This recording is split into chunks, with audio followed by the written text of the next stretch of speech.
Tidak ada. Terima kasih. Assalamualaikum warahmatullahi wabarakatuh. Istirahat. Alhamdulillah, alhamdulillahirabbil alamin. Allahumma shalli ala Muhammadin wa ala alihi wa ashabihi ajmain. Siapa yang tahun ini akan ikut pemilu? Nyoblos, Cung.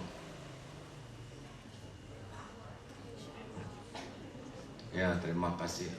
Kenapa ada yang sudah dewasa tidak ikut? SMP deh. Mau nyoblos partai apa? Rahasia, ya. Ini direkam nggak nih? Mau tahu pilihan A apa? Saya tidak tergabung dengan partai manapun, tapi saya mau milih PKS.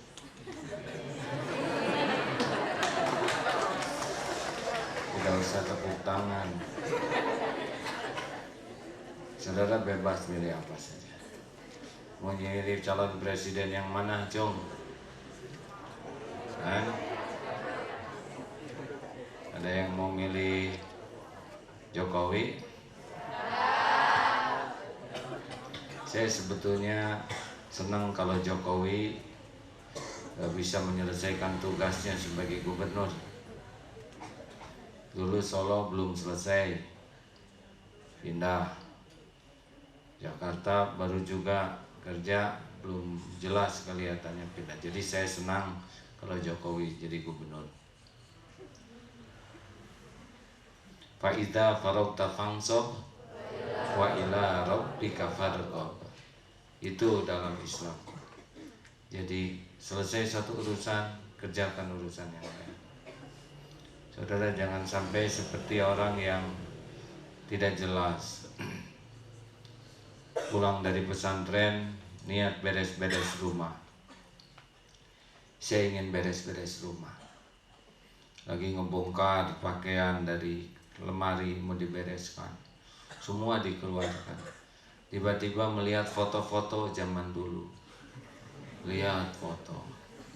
Sibuk memperhatikan foto, dikumpulkan fotonya.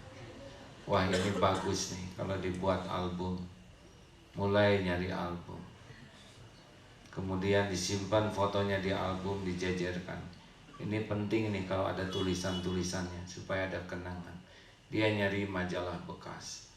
Digunting tulisan-tulisan, berantakan majalah. Pas di majalah ternyata ada resep makanan.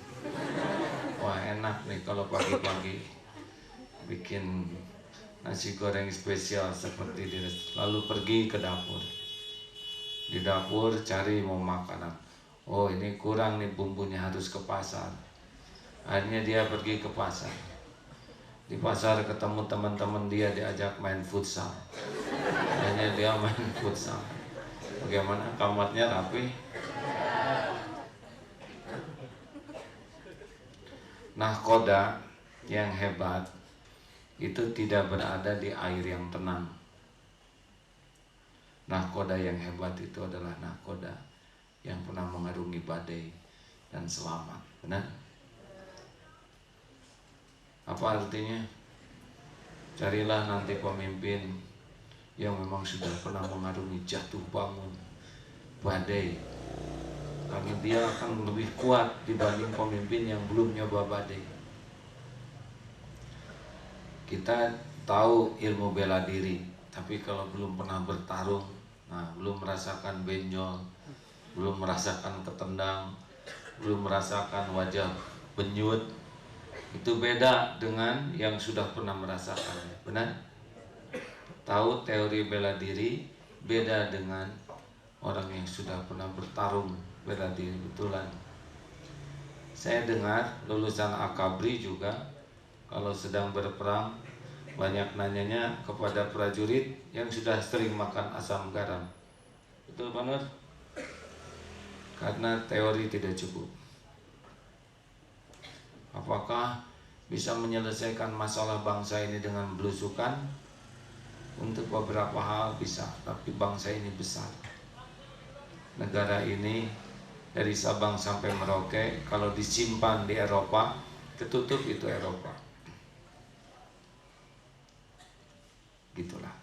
Demikianlah pidato kenegaraan yang disampaikan pada pagi ini di negara Darut Tauhid.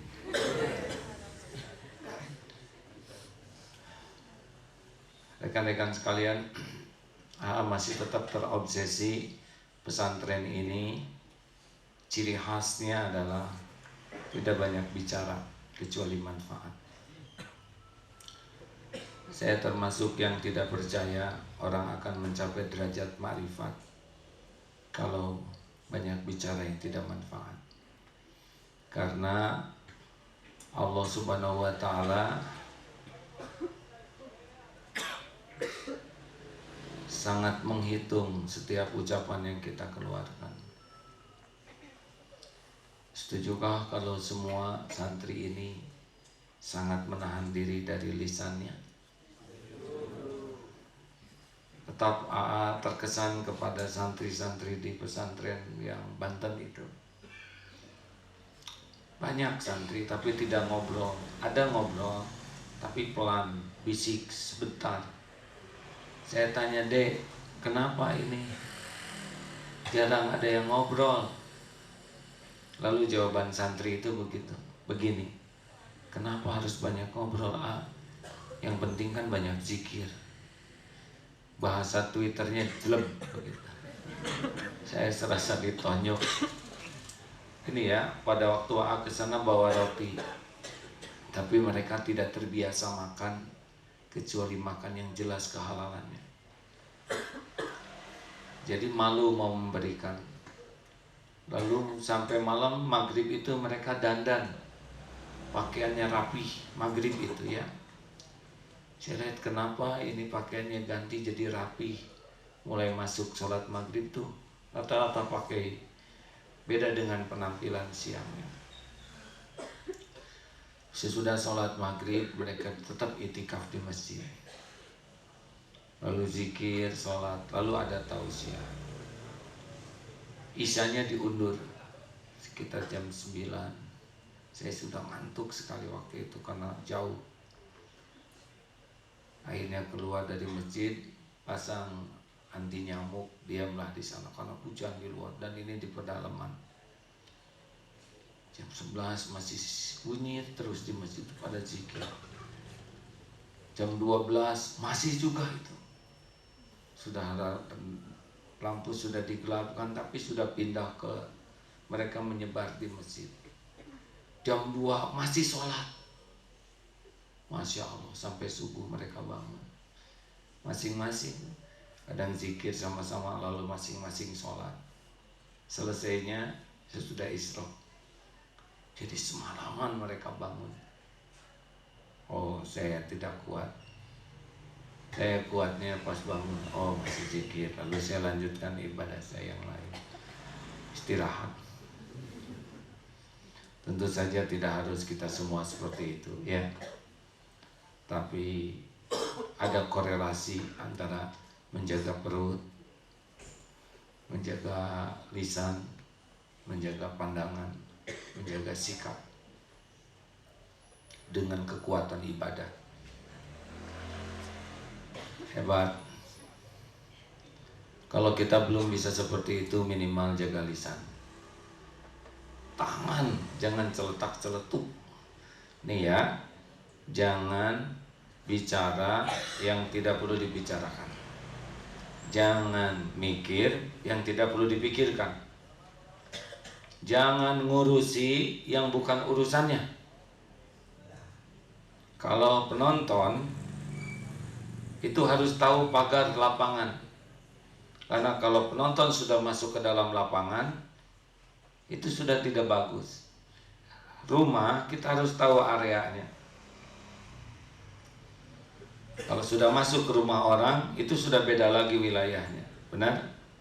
Nah, kita harus mengukur batas-batas kita. Jangan masuk ke wilayah yang memang bukan hak kita dalam wilayah itu. Jangan serba ingin tahu. Tanya ke teman, Mbak, orang tuanya siapa sih? Berapa gajinya? Dulu masa lalu orang tua Mbak bagaimana? tukang pacaran, enggak. Ini apa? Tidak ada manfaat sama sekali. Stop. Saya memilih lebih baik tidak tahu apa yang akan mengotori hati daripada tahu kotor hati saya dan saya tidak bisa menyelesaikan masalahnya. Ya. Kalau ada orang yang mengatakan A, itu ada orang yang ngomongin A. Stop. Tidak ada manfaatnya saya tahu. Nanti kalau saya tahu saya bakal kotor hati ke orang itu. Kemudian kalau ketemu tidak nyaman. Kalau orang itu jatuh saya gembira.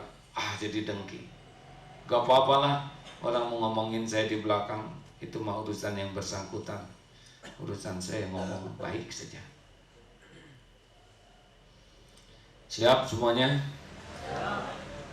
Fal yakul khairan aw liyasmut. Berkata baik, benar, atau diam. Apa yang Allah tutupi jangan dibuka.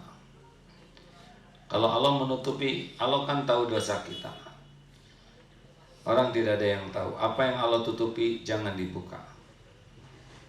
Kecuali yang sudah terbuka, tobat. Jangan takut kita dihina orang. Kalau Allah sudah membuka, karena misal kita punya kesalahan, lalu oleh Allah dibuka, pasti tidak jelek.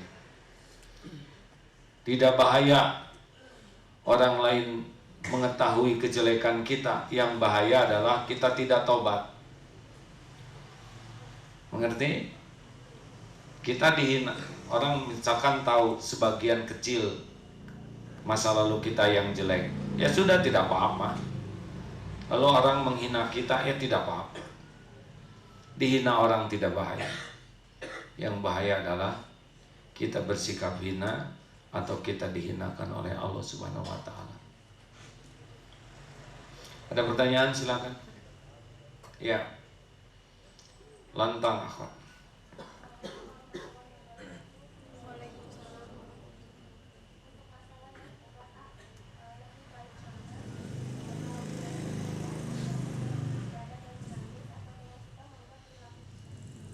Apa? Lebih baik mana?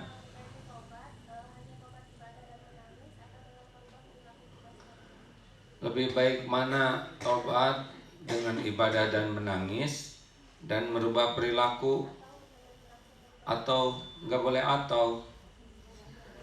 Karena tobat itu pasti satu paket.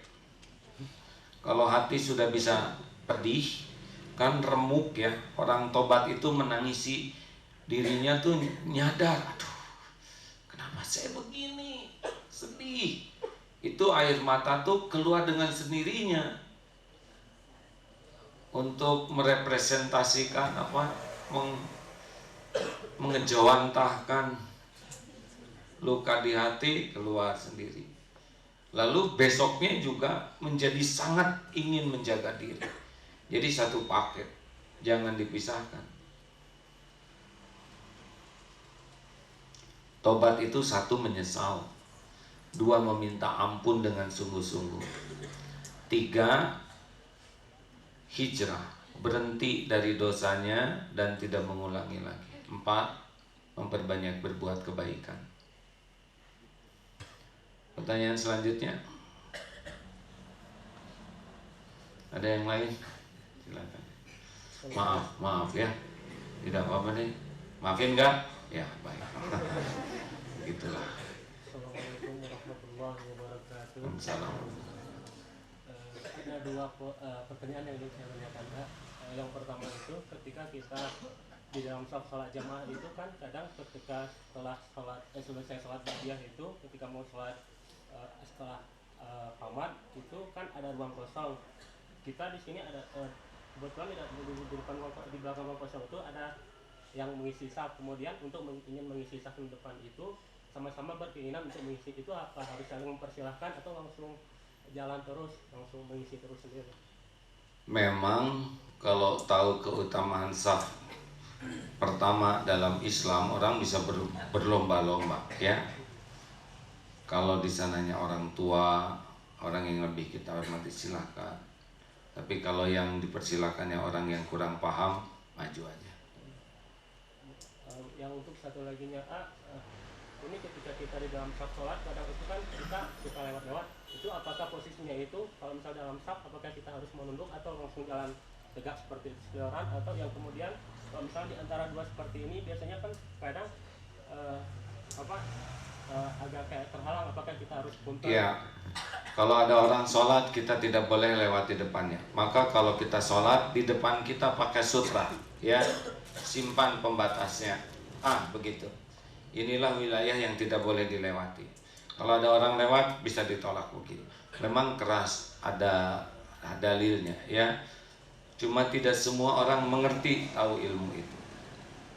Kemarin di Madinah pernah melihat sebuah pertengkaran, seorang sholat lalu dengan kerasnya, ini ada dalilnya, tapi yang lewat orang yang awam tidak mengerti ilmunya, jadi marah, ditariklah orang yang sholat itu. Begitulah ya, jadi kita memang harus proporsional sekali. Makanya kasih pembatas, karena tidak semua orang sudah dapat ilmu, tidak boleh melewati orang yang sholat itu, ya. Kalaupun ada begini saja, ya, itu cukup mengerti.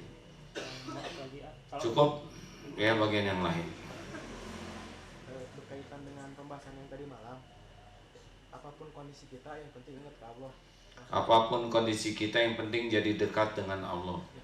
Pertanyaannya, bolehkah kita meminta kondisi sakit jika kondisi tersebut jauh lebih mendekatkan kita kepada Allah? Bolehkah kita meminta sakit jika kondisi itu jadi dekat dengan Allah? Jangan. Belum tentu jadi dekat dengan Allah, ya. Udah sakit arah lagi, ya. Jangan minta diberikan kesusahan, minta kemudahan. Jangan minta sakit, minta sehat. Rasulullah juga nggak minta, ya Allah sakitkanlah saya, tidak. Nanti nggak kuat. Oleh Allah dikasih sakit yang ngejeletutnya luar biasa. Jangan. Minta sehat yang bisa disyukuri. Ya. Pakai Mohon doanya untuk kelas 12 akan melaksanakan UN pada tanggal 14, dan untuk kelas 11 akan melaksanakan praktek yang insya Allah akan dilaksanakan minggu depan. Amin. UN ujian nasional. Bahaya tidak? Bahaya tidak? Yang bahaya apa? Soalnya atau jawabannya? Orang tidak lulus bukan karena soal. Orang tidak lulus karena salah jawabannya. Jangan takut, ya. Bagaimana kalau saya tidak lulus? Ya tidak lulus saja. Gimana kalau saya nanti nggak tamat SMK, harus diulang setahun? Ya ulangi saja. Jangan sampai menganggap itu sebagai petaka. Yang penting lakukan yang terbaik. Punten ya, kalau saya berprinsip misalkan bertanding, bukan kemenangan yang paling penting. Yang paling penting adalah yang terbaik yang bisa kita lakukan. Dan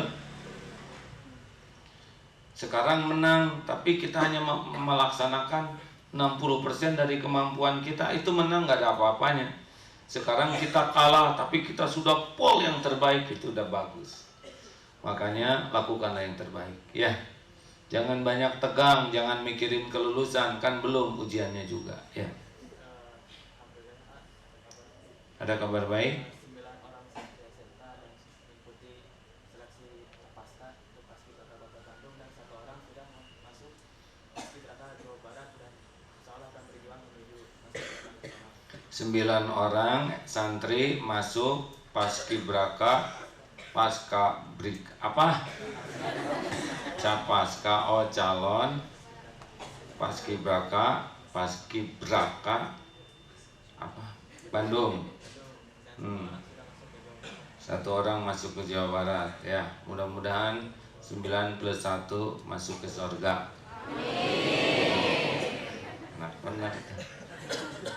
Sing tawadu, ya, karena jadi paskibraka itu sebuah prestasi dunia, tapi kalau dengan hati yang baik, akhlak yang baik, mudah-mudahan jadi contoh kebaikan di sana. Gitu, bagus, terima kasih. Ada yang paskibraka itu di Istana Negara? Yang 1 orang ini lagi berjuang lagi. Berjuang gimana didoainnya? Masuk jangan?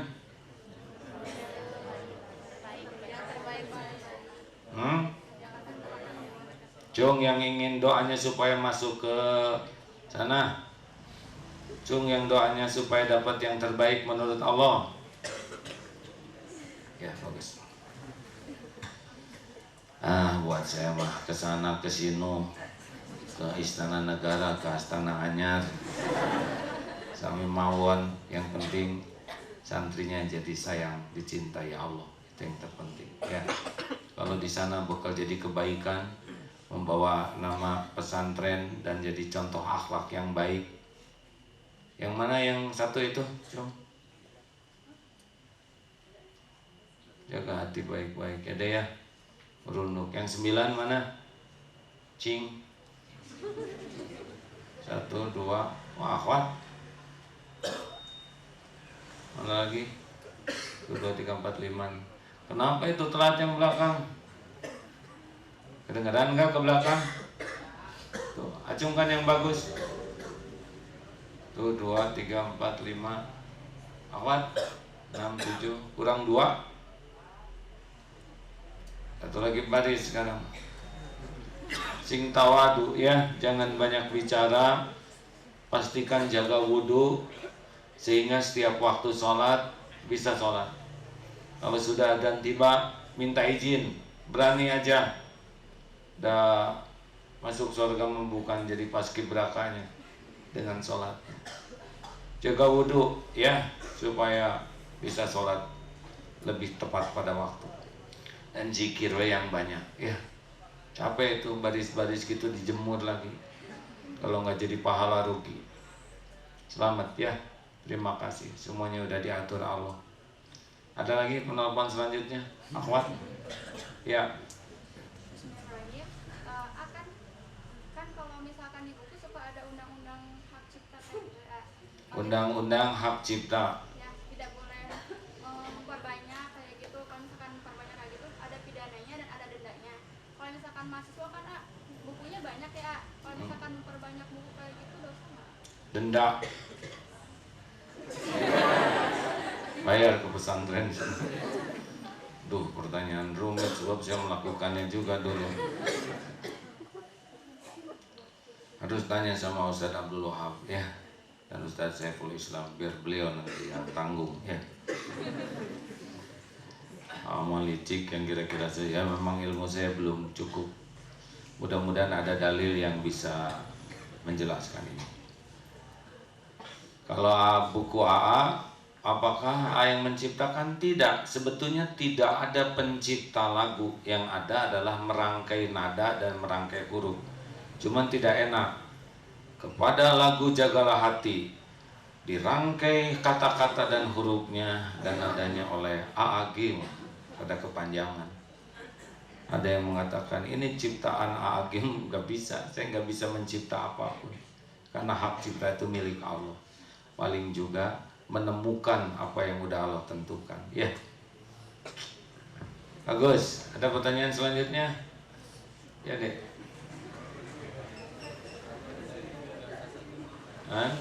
Yang keras. Suatu saat kita itu biasa, kita tuh maksudnya ada dengan saya. Seseorang itu biasa saja, tapi tiba-tiba ada orang yang memujinya. Nah itu tiba-tiba muncul rasa sombong, tapi rasa sombong itu tidak dikehendaki. Jadi itu di luar kendali kita, sehingga dalam hati kita tuh kita melawan rasa sombong itu. Itu termasuk sudah sombong atau gimana? Gini, jadi kita itu diciptakan dengan software di dalam ini ya. Kan ada hardware, ada software. Kita nggak tahu nih di dalam ini. Misal cinta. Coba ceritakan cinta bentuknya seperti apa? Seperti ember kan? Nggak tahu, tapi kalau orang udah suka, ada sesuatu di dalam ini yang kita nggak bisa terjemahkan. Atau sakit hati, coba sejenis apa? Perih. Padahal di sini nggak ada yang perih. Itu software juga ingin dipuji. Nah, tinggal kita arahkan. Semua yang muji kita itu juga dengan izin Allah. Weh, si Akang sekarang jadi ahli tahajud, soleh, udah mesantren di Darut Tauhid mas, soleh pisan. Terus kita jawab, belum tahu saya yang aslinya, lebih soleh tahu ya. Dia gagal menerima pujian itu. Kang, kamu teh sekarang jadi soleh? Tidak, itu juga lebay ya. Alhamdulillah. Di sini pergulatan karena enak dipuji itu enak ya. Udah softwarenya, udah enak kita dipuji itu. Walaupun gak cocok dengan kita ya. Dipuji itu enak, tapi ini ujian dari Allah. Larikan aja ke Allah. Yakin yang mujinya adalah izin Allah. Cara yang membuat kita lebih ringan menghadapi pujian adalah Allah tahu siapa diri saya yang sebenarnya. Mengerti? Allah tahu siapa diri saya. Kalau orang sudah sibuk dengan apa yang Allah tahu tentang dirinya, biasanya cepat reda tuh ujub. Jangan dilawan. Tidak, nggak perlu. Kalau ngomong ke orang, alhamdulillah. Mbah hebat otaknya makin cerdas, encer sampai keluar dari bibir, dari telinga, dari hidung. Itu penghinaan. Alhamdulillah. Alhamdulillah ya, terima kasih. Mudah-mudahan di hati doanya, tahu kan kalau dipuji doanya bagaimana? Semoga Allah mengampuni apa yang dia tidak tahu dan menjadikan saya lebih baik dari apa yang dia tahu, gitu. Ya, hari ini forum tanya jawab, silakan. Ada lagi?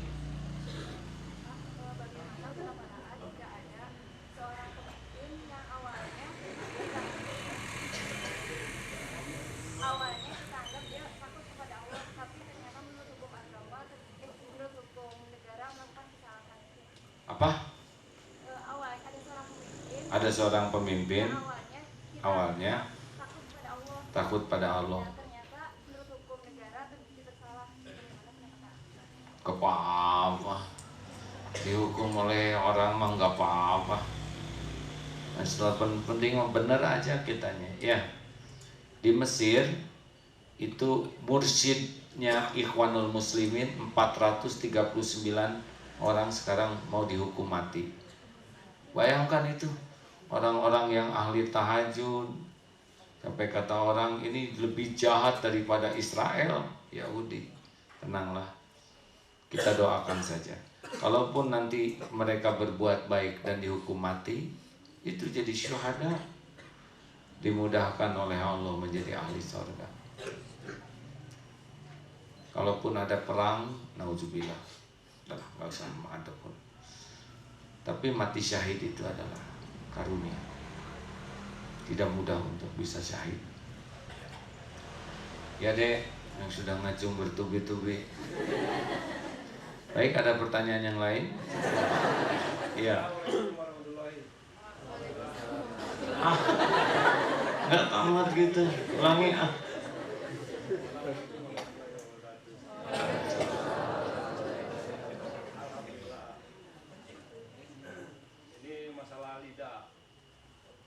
Batasan mana kita cuma sebagai penonton bila saudara kita melakukan kesalahan, apabila melakukan kesalahan, terutama pada saat melaksanakan ibadah. Nggak jelas pertanyaannya apa ini Anda. Coba tenang, tarik nafas, lalu keluarkan. Sampai batasan mana? Kita cuma sebagai penonton bila saudara kita melakukan kesalahan, terutama dalam hal beribadah. Pertanyaannya, bagaimana sikap kita? Sampai batasan mana? Udah gini aja pertanyaannya. Bagaimana yang harus kita lakukan kalau ada orang yang ibadahnya salah gitu? Tuh. Tahu kenapa saya bisa lebih simpel? Karena saya dari dulu udah banyak ngomong, jadi udah bisa milih ya. Pertanyaannya jadi bagaimana sikap kita menghadapi orang yang ibadahnya salah? Ketika kita lihat orang salah, itu takdir Allah. Itu ujian juga. Apakah dalam memperbaikinya kita ada ujub? Tua-tua ngaji gini aja salah. Treng kita. Misalkan kita lagi ngaji, di samping kita ada yang ngaji Bismillah. Terus kita terkekek-kekek. Ini nenek-nenek gagal jadi tua. Wah, dosa. Dosa. Justru itu amanah dari Allah.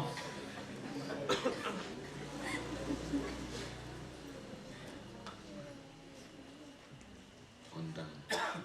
Justru itu amanah dari Allah.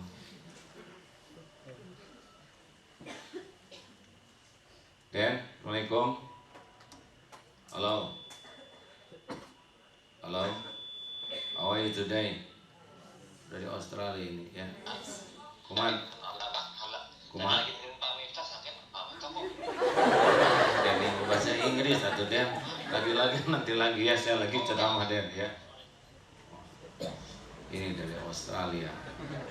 Tuh ya, udah keren-keren. Saya nanya bahasa Inggris, kalau jawabnya bahasa Indonesia. Begitulah Didin. Gak boleh banyak gaya ya.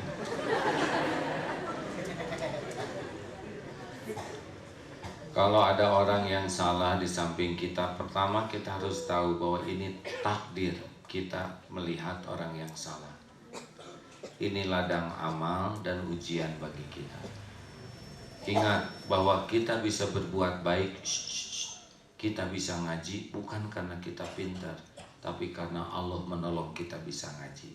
Dan Dia di samping kita tidak bisa ngaji adalah amanah dari Allah bagi kita untuk bantu-bantu. Jadi kalau ada yang salah, posisi kita bukan menghakimi, tapi membantu. Yang bagus itu adalah Hasan Hussein ketika melihat ada yang wudhu salah. Masih ingat kisah ini? Nah, diingat-ingat ya, mari. Nah, begitulah lebih efisien. Seperti waktu khutbah Jumat. Saudara masih ingat nggak khutbah Jumat saya yang bulan lalu? Masih. Nah itu saja ya. Assalamualaikum warahmatullahi wabarakatuh. Jadi sing bijaksana. Kalau dalam bahasa Sunda, laukna benang, caina hera. Artinya itulah ikan bakar ya.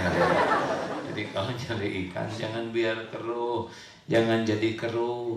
Kalau kita mau ngasih tahu orang, jangan biarkan orang hatinya tertekan, terpermalukan. Kalau bisa, gimana caranya dia robah tanpa merasa kita mengguruinya. Biarlah, jadi sehalus mungkin orang tanpa diajari, tapi dia berubah. Gitu. Kayak orang mau ngasih, usahakan jangan sampai gini dulu. Kita udah tahu nih orang perlu. Kalau udah gini, dia tuh udah tertekan, betul? Kasihlah sebelum orang mengangkat tangan. Enak dengarnya? Enak dengar tentang orang-orang baik? Enak nggak? Nah, kalau kita jadi orang baik, kita lebih enak dari yang kita dengar.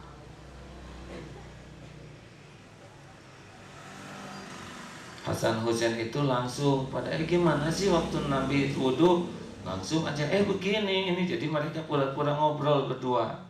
Padahal niatnya supaya bapak ini ngeliatin, oh ini harus perbaiki. Jadi beliau memperbaiki tanpa menggurui. Indah ya.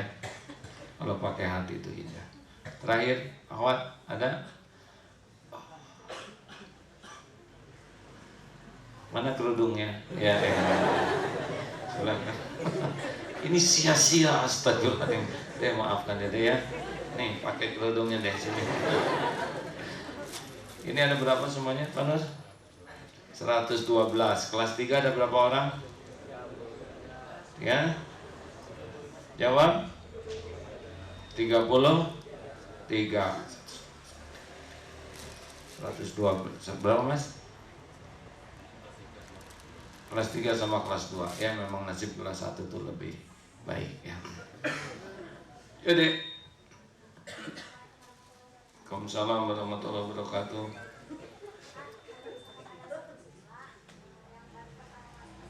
Ada satu siswa yang baru masuk pesantren.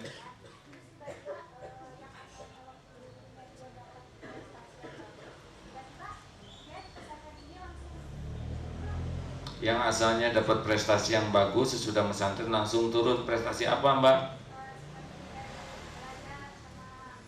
Akademik maksudnya? Ya, terus?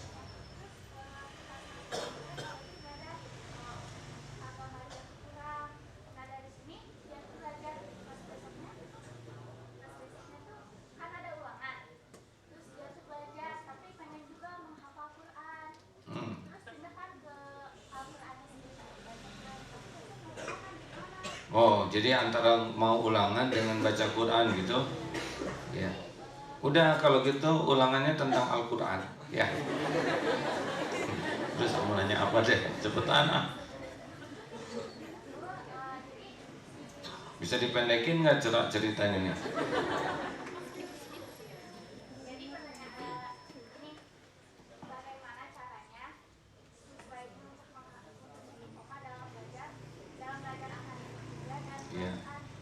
Ingat ya, setiap kereta api relnya pindah, lurus mau dibelokkan pasti ada gesekan, benar? Setiap kita ada dalam lingkungan yang berbeda, kita akan ada saat adaptasi. Adaptasi semuanya ada adaptasi, betul? Jadi kalau orang masuk ke sini ada sok duluan apa, itu kita harus maklumi. Termasuk karena ingat manusia itu diciptakannya fi kabad. Gimana dalilnya? Walaqad khalaqnal insana fi kabad. Susah. Di rahim ibu dulu kita susah. Cuman nggak nyadar sempit tuh rahim tuh. Keluarnya juga susah. Waktu bayi juga susah, nggak bisa kemana-mana. Ya, ganti baju nggak bisa. Udah mau jalan juga susah. Betul? Lalu mau sekolah dulu juga susah. Udah SD banyak PR, masuk SMP juga susah, ngapalin Quran susah hafal, betul? Kemudian nanti kalau udah saya pengen cepat-cepat nikah, emang nikah langsung bahagia? Lebih susah lagi kalau ketemu sama anak orang lain serumah, iya kan? Yang asal usulnya beda, turunannya beda, serumah, wih itu susah, itu tidak gampang. Kemudian saya mau pengen punya anak supaya bahagia, mulai lebih susah. Ini saya dengar istrinya duduk lagi lagi muntah, hamil aja susah, jalan berat, susah terus ini. Mudah-mudahan segera melahirkan, tambah susah lagi, gak bisa tidur karena bayinya melek semalaman. Kayak Gaida itu, anaknya tuh baru tidur jam 11, jam 12 yang kembar tuh ya, jadi pada teler saja. Udah lampu dimatiin juga malah main lagi dalam kegelapan. Susah hadirin. Aduh, mangku cucu juga ringsek susah. Udah pengen cepat gede. Anak gede juga ibu lebih susah bu. Aduh, punya anak perempuan takut sama lelaki yang lain. Punya anak lelaki takut ngeganggu perempuan lain. Punya anak bencong gak mau susah, benar. Anak mau nikah, coba siapa yang susah? Bapaknya lagi kepaksa jual kebun ya. Udah gitu anak nikah punya anak lebih susah lagi, anaknya dititipin ke orang tua. Begitulah. Memang hidup ini susah. Bedanya apa? Susah kita itu jadi amal soleh. Susah itu penggugur dosa. Susah itu peningkat derajat. Ini tidak dimiliki oleh orang-orang yang tidak punya iman, ya. Kayak berlatih paskibraka kan yang salahkan diri sebetulnya, ya. Baris pulang pergi di tengah hari kita gogorowokan, ya. Tapi mudah-mudahan jadi amal soleh, benar? Halo? Apa hubungannya dengan pertanyaan tadi? Nah, dihubungkanlah sendiri-sendiri. Jadi apa tadi deh pertanyaannya?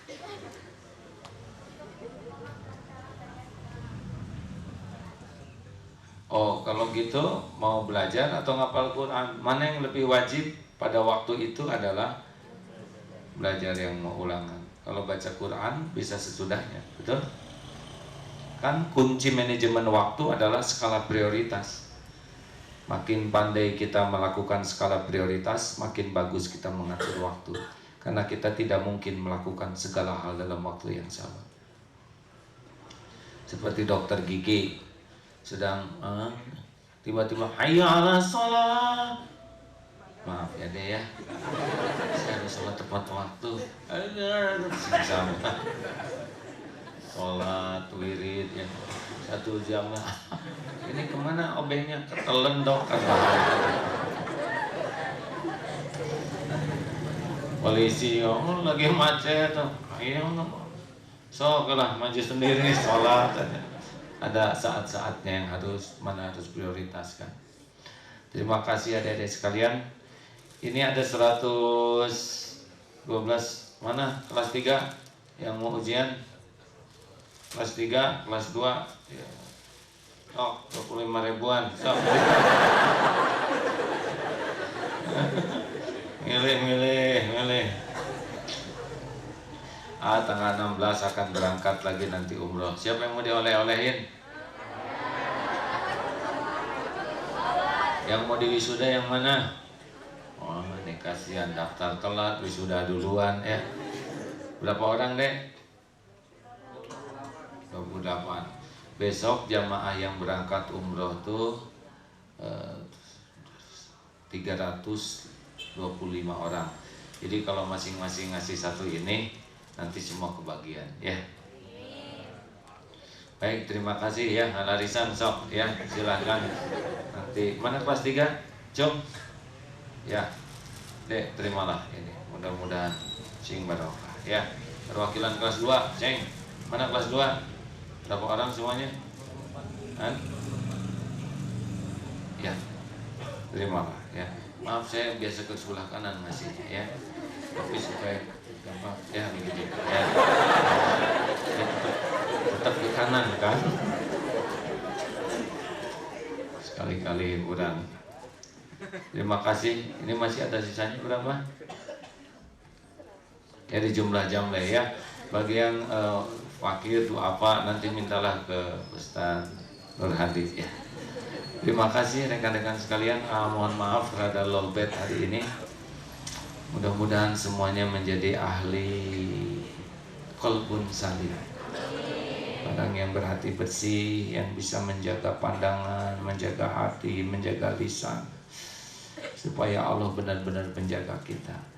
Semoga semuanya menjadi hafizah yang sehat lahir batin, yang dimudahkan segala urusan yang membawa berkah, yang menjadi cahaya kebahagiaan bagi orang tuanya dunia wal akhirat, yang hidupnya penuh manfaat. Amin ya Allah ya rabbal alamin. Terima kasih. Sekian, amin ya rabbal alamin.